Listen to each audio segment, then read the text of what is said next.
when one of Hollywood's most formidable performers finds himself seated across from a morning television host who believes he can steer the conversation wherever he wants.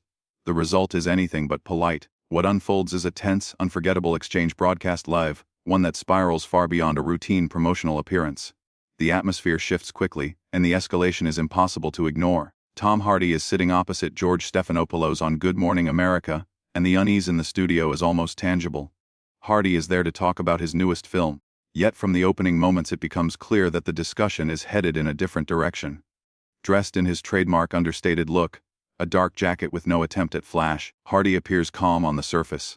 Still, there is a sharp intensity in his stare that hints he has little patience for theatrics or traps. Stephanopoulos greets him with a polished smile and a tone perfected by years of television experience. He praises the film's glowing reviews, then smoothly pivots away from cinema altogether. Hardy subtly adjusts his posture, his jaw tightening ever so slightly, signaling that he senses a shift in tone. The host introduces controversies surrounding Hardy's past comments on method acting and mental health, suggesting that critics have labeled his approach reckless. In an instant, Hardy's expression hardens. This is not the conversation he agreed to have. The word irresponsible hangs in the air. Hardy repeats it calmly, but his voice carries a sharp edge that seasoned viewers recognize from his most intimidating roles. He points out the loaded nature of the accusation and invites clarification. Stephanopoulos leans forward, appearing confident, and references unnamed advocates who supposedly criticize Hardy for speaking openly about immersing himself in dark psychological territory for his performances. The implication is clear that Hardy may be romanticizing harmful behavior. Hardy listens, his accent growing thicker as his irritation builds. The host asserts control, reminding Hardy that he is there to answer questions and invoking concerned parents and young actors who might imitate him. A long silence follows. Hardy fixes his gaze on Stephanopoulos, unblinking, as the studio grows unnervingly quiet. Viewers can almost hear the collective breath being held. When Hardy finally responds, his words cut sharply. He suggests parents should worry less about actors and more about television hosts who fail to research their subjects before springing accusations based on rumor. Stephanopoulos' practiced smile flickers, only briefly but enough to reveal discomfort. He insists the conversation is meant to be sincere. Hardy laughs softly without warmth, and counters that sincerity would have involved transparency with his team and genuine preparation rather than scripted prompts. The exchange intensifies as Hardy accuses the segment of dressing up tabloid speculation as serious journalism. His tone remains controlled, yet the underlying anger is unmistakable. He challenges the host to explain when he last studied method acting or consulted mental health professionals about the structured exploration of difficult emotions. Stephanopoulos, visibly shaken, pushes back by suggesting Hardy is being overly defensive. That word triggers a deeper response. Hardy expresses disbelief, explaining that he arrived before dawn to discuss work he cares deeply about, only to be met with what he sees as an attempt to manufacture a sensational moment using quotes stripped of context. He clarifies that defending one's integrity is not defensiveness but self-respect. Stephanopoulos insists the statements speak for themselves, prompting Hardy to demand specificity. The room grows tense again as Hardy asks for exact quotations, word for word, along with their sources. Stephanopoulos hesitates, scanning his notes, unable to produce a single concrete example. Hardy slowly repeats the vague phrasing back to him, emphasizing the absence of detail. He points out that broad accusations without evidence amount to nothing more than hearsay. As the host attempts to redirect the conversation, Hardy refuses to let the issue slide. He stresses that accusing someone of irresponsibility and harmful influence is serious, and doing so without clear facts undermines journalistic credibility. The camera lingers on Stephanopoulos as his composure begins to crack. He claims the information is in his notes. Hardy urges him to read it aloud. Papers shuffle. Sweat beads on the host's forehead. When he dismisses the importance of exact wording in favor of a supposed overall pattern, Hardy's voice finally rises.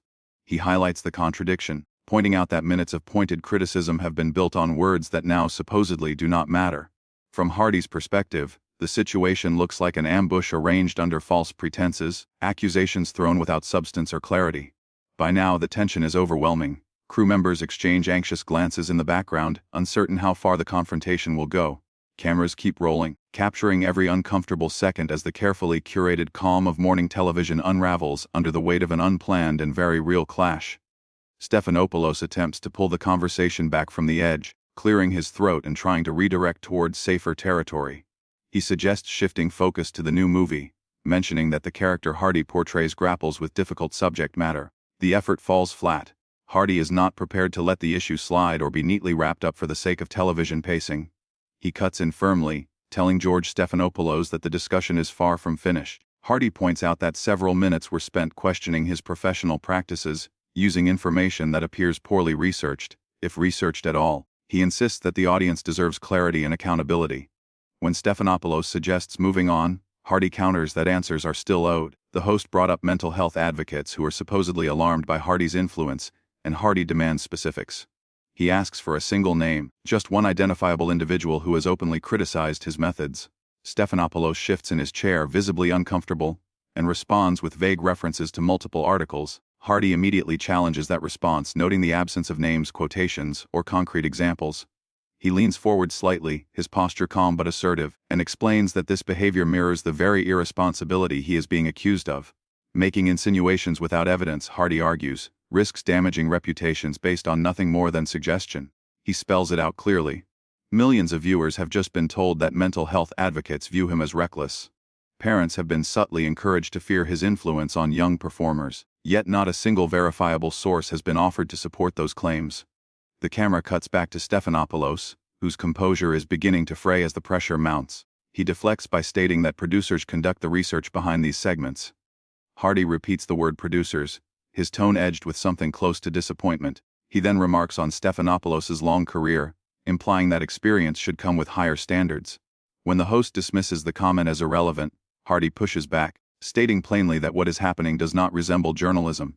He labels it gossip, careless reporting that undermines the credibility of those who actually take the profession seriously. Stephanopoulos' face flushes as irritation replaces polish. He says he takes issue with Hardy's tone. Hardy responds that he also takes issue with being confronted live on air by someone who failed to perform even basic fact-checking. The host reminds him that he was invited as a guest. Hardy replies that the invitation was extended under the assumption they would discuss his work, not launch into an attack built on unverified claims. He calls the tactic entrapment rather than hosting. The studio remains eerily quiet as the exchange continues, the tension thick enough to feel through the screen. Crew members glance around nervously, uncertain whether a commercial break should interrupt what is rapidly becoming a breakdown of morning television decorum.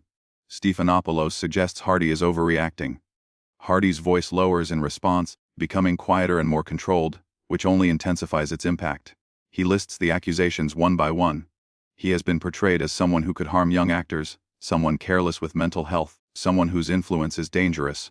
All of it, he emphasizes, has been said without producing a single piece of supporting evidence. He challenges the idea that these are legitimate questions about celebrity responsibility, pointing out that legitimacy requires proof.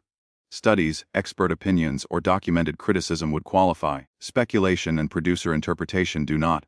Stephanopoulos looks down at his notes again, buying time, and repeats that concerns have appeared across various media outlets.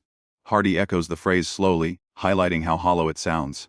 He compares the language to that of a public figure dodging accountability, full of evasive phrases that imply substance without delivering any. He calls them weasel words, the kind used when facts are absent.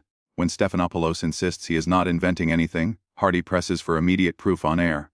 The silence that follows stretches uncomfortably long, magnified by the nature of live television. Papers shuffle.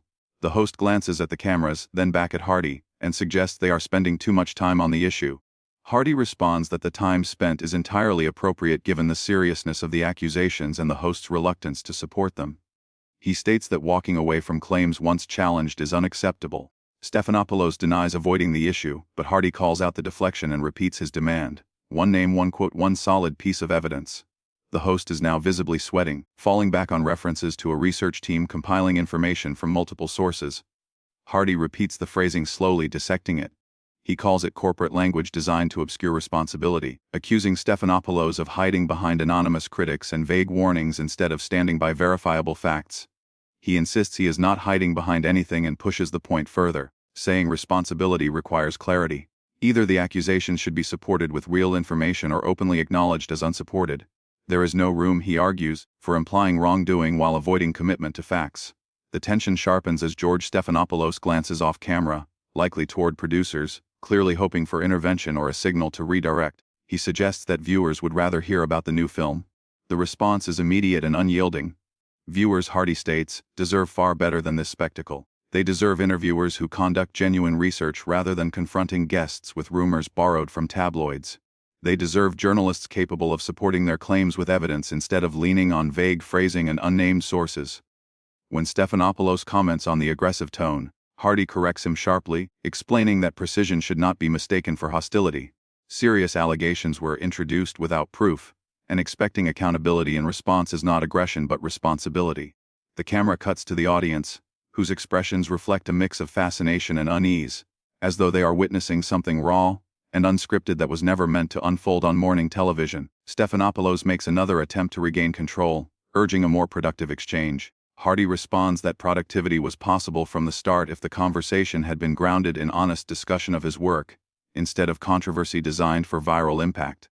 He notes that this path was chosen deliberately, and now it should be followed through rather than abandoned when challenged. The host tries again, softening his tone and acknowledging Hardy's passion while stressing public responsibility when speaking on sensitive topics. Hardy pauses before answering, fixing his gaze steadily. When he speaks, his words are deliberate and cutting. He agrees that responsibility exists, but not only for public figures. Journalists carry responsibility to their audiences. Hosts carry responsibility to prepare properly. Networks carry responsibility to uphold basic standards of integrity. When Stephanopoulos insists those standards are upheld, Hardy counters by pointing out that viewers are currently watching unsupported accusations, poorly researched questions, and evasive behavior when accountability is demanded. He implies that such conduct hardly reflects excellence. The camera lingers on Stephanopoulos as his composure visibly erodes. He remarks that Hardy is being difficult. Hardy reacts with genuine disbelief, his voice rising slightly as he emphasizes the imbalance of the situation. Being confronted with false claims on live television and then criticized for demanding evidence, he says, defies logic. A professional exchange would have required professional preparation. Homework should have been done. Questions should have been thoughtful rather than sensational traps built for shock value. Stephanopoulos scans the studio, clearly hoping for a commercial break or a signal to end the segment. He states that it is time to wrap things up. Hardy responds that ending the discussion now, after spending so long undermining his professional integrity without proof, only deepens the problem. Implying to millions that he is a harmful influence and then abruptly moving on is not resolution. Time was limited from the start, Hardy adds, and it was spent intentionally on manufactured controversy rather than meaningful discussion of creative work. The studio falls completely silent except for the low hum of equipment. Crew members appear frozen, uncertain how to intervene as the interview spirals further off course. Stephanopoulos asks once more for the tone to be lowered. Hardy's voice drops again, quieter yet more intense, pointing out the insult of being told to moderate his response after his reputation has been publicly challenged. He states that civility cannot exist alongside ambush tactics and unsupported claims. He continues, explaining that there is nothing civil about damaging someone's reputation for ratings. Nothing civil about repeating allegations that cannot be verified. Nothing civil about disguising gossip as journalism. Stephanopoulos, now visibly sweating, insists that this was never the intent. Hardy presses the issue, demanding an explanation for why the invitation was extended under one premise and transformed into something else. He calls out the absence of basic fact-checking and the reliance on rumor dressed up as inquiry. The justification offered centers on examining celebrity influence. Hardy rejects that framing, stating that what is actually happening is the creation of drama where none existed. He accuses the segment of chasing ratings through manufactured conflict, and then retreating behind abstract ideas when challenged. He notes that phrases like responsibility and important questions are being used as shields rather than supported arguments, allowing accusations to be made without consequence while avoiding direct accountability. The camera cuts to George Stephanopoulos, who now appears utterly worn down, his confidence visibly drained. Yet Hardy shows no intention of stopping. He leans forward slightly and brings up a personal angle, speaking firmly about family and responsibility, making it clear he believes the topic matters deeply. Stephanopoulos tries to dismiss the direction of the point, but Hardy presses on, emphasizing the influence of public behavior and the example set by professionals on national television. Hardy speaks about children who might be watching the broadcast and absorbing lessons from what they see. He frames it as a matter of conduct and integrity, explaining that young viewers learn not only from what is said, but from how situations are handled under pressure.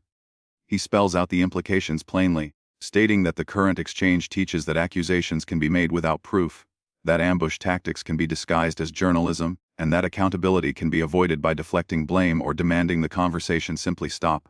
Stephanopoulos looks off camera again, clearly seeking intervention from producers. He suggests pausing the segment.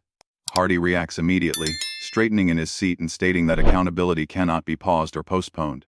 He explains that once serious claims are made about someone's character, there is an obligation to support them with facts rather than retreat when challenged. The tension spikes sharply when Stephanopoulos calls out for security. Hardy's reaction is one of open disbelief. He points out the absurdity of summoning security simply because a guest is calmly insisting on factual backing for allegations made on air. As movement begins around the set and guards step closer, Hardy shakes his head, visibly stunned by the escalation. He turns his attention away from Stephanopoulos and looks directly into the camera, addressing viewers at home. He describes the moment as a clear illustration of what he sees as the state of modern media, explaining that when journalists are confronted about poor preparation or unsupported claims, the response is not reflection or correction, but forceful removal of dissent. His tone remains controlled, but the disappointment is unmistakable. One of the security guards approaches and tells Hardy to calm down. Hardy responds evenly, noting that he is seated composed and speaking clearly, simply asking for adherence to basic journalistic standards. He states that there is no aggressive behavior to de-escalate, only an insistence on professionalism. The contrast between his calm demeanor and the severity of the response only heightens the surreal nature of the scene. Stephanopoulos, now clearly flustered, instructs security to remove Hardy from the set. Hardy remains seated for a moment longer, questioning the justification in a measured tone. He lists the reasons implied by the situation, asking for evidence, expecting responsible conduct, and challenging unverified claims. He points out that none of these warrant removal. As security draws closer, Hardy rises slowly and deliberately, making no sudden movements. He comments on the irony of the situation, stating that he arrived to discuss his work, and is instead being escorted out for expecting integrity from those interviewing him. His words carry a mix of disbelief and clarity, underscoring how far the exchange has strayed from its original purpose. Before leaving, Hardy faces the camera once more. He speaks directly to viewers, describing the scene as a lesson in what happens when accountability is demanded in contemporary media environments. He urges the audience to remember what they are witnessing, presenting it as a revealing moment rather than an isolated incident. Hardy then walks off the set under his own power, escorted but composed, leaving behind a stunned studio. Stephanopoulos remains seated, visibly shaken, his papers trembling slightly in his hands as he attempts to regain composure. The audience sits in complete silence, processing what has just unfolded in real time. The camera lingers on Stephanopoulos for several seconds longer, capturing his effort to collect himself amid the aftermath. He shuffles his notes without focus, his professional mask clearly fractured. Moments later, the broadcast cuts abruptly to what is unmistakably an unplanned commercial break, signaling a sudden end to one of the most uncomfortable segments ever aired on morning television. What remains is the image of a guest who refused to deflect or soften his stance, and a host left exposed by his own lack of preparation. The encounter stands as a stark example of how quickly controlled television narratives can unravel when confronted with calm persistence and a demand for factual accountability.